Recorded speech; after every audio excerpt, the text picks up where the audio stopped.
En noviembre de 1922, Uruguay iniciaba las transmisiones regulares de radiodifusión desde la radio Paradisábal y unos meses más tarde lo hacía la General Electric.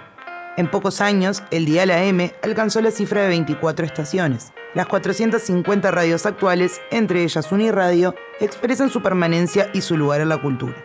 A través de un siglo, la radio ha cambiado muchas veces, pero a galena, digital o en pantalla, mantiene viva su esencia y su presencia.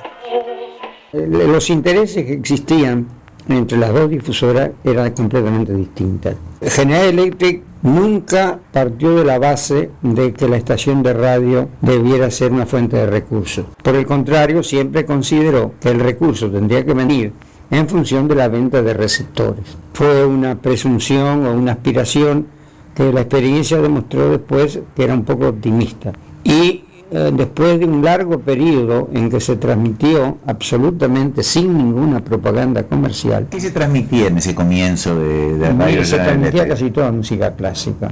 Y había a través de muy buenos músicos. ¿Era el encargado? ¿En vivo?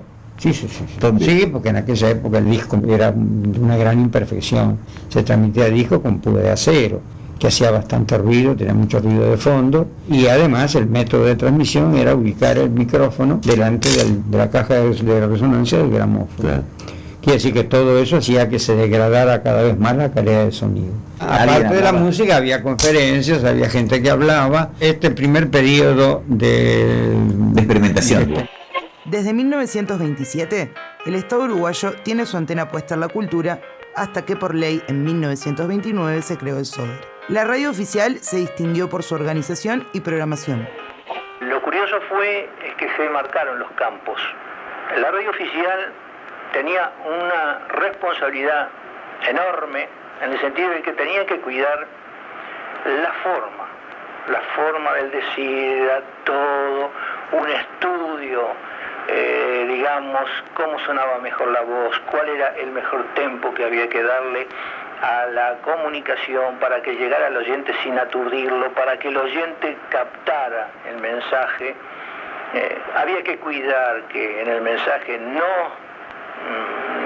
hubiesen elementos ni espurios ni tendenciosos, porque era la voz del Estado, que se supone que era un arbitrum elegantiarum, que no caía ni de un lado ni del otro, sino que se mantenía en un perfecto equilibrio, y eso era CX6. CX6 tenía que asegurar ese sello, que era la voz del Uruguay, la República Oriental del Uruguay, que llegaba al mundo con un decir muy español, muy del Río de la Plata, pero que era un lenguaje pulido. Pero no todo era la música. En 1930, la radio pública transmitió los partidos del primer campeonato mundial desde el Estadio Centenario. El interés por oír esas comunicaciones era tan enorme, sobre todo entre la gente modesta, que no podía pagar lo que costaba en aquella época un receptor de radio, que había que hablar del equivalente a $300 para tener un receptor medianamente bueno.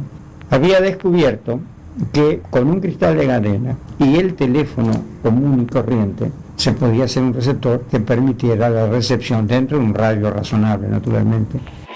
Yo era el chiquilín de los mandados. Me hacían buscar la onda ahí con la piedrita de galena, detectarla donde estaba, en la faceta que salía mejor, y después que conseguía tenía que entregarla a los mayores, que eran los interesados en verla. Así que no perdían el tiempo en buscarla. En aquella época todo era favorito porque era una novedad. La radio, todo es imaginación. Con una frase a veces, sugiere mucho más. El que está oyendo, porque solamente tiene el oído, no sabe cómo es la persona que está hablando, o una vez no lo conoce, y llena con su imaginación. Sí, supone cómo es. Supone. Sí, señor. Supone cosas. De pronto se encuentra. Y entonces participa.